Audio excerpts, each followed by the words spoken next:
tuli mu nnaku za eggandalo lya Ssekukkulu n'omwaka omupya twagala obubaka buki bw'olina eri abavubuka bonna aba Ghetto nga tumala omwaka.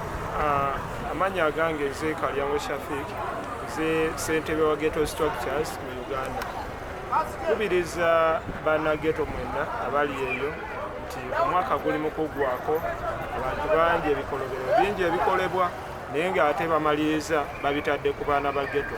So nkubiriza bana Ghetto mwenna nti temwesembereza bantu bakola bikolobero.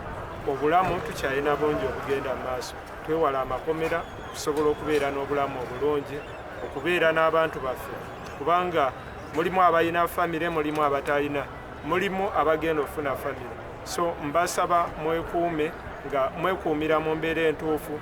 Olaba ekintu ekitali kirungi kiripootinge, tegeeza komandawo yonna gy'oli oba wonna w'osobodde ng'okirabye, gezaako tegeeza omukulembezeewo, gezaako tegeeza komandawo, bwe kiba kisoboka tegeeza poliisi ekuli okumpi, nti tulabe nga twewala ebintu byonna ebituleetera okugenda mu makomera, twewala ebintu byonna ebiyinza okuleetera obulamu bwaffe okubeera nga si bulungi.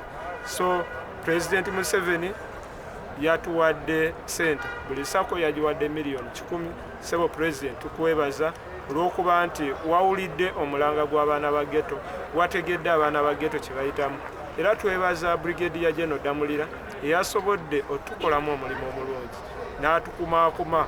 Kitutte emyaka 2 ku 3 okulaba nga tutuuka ku mutendera.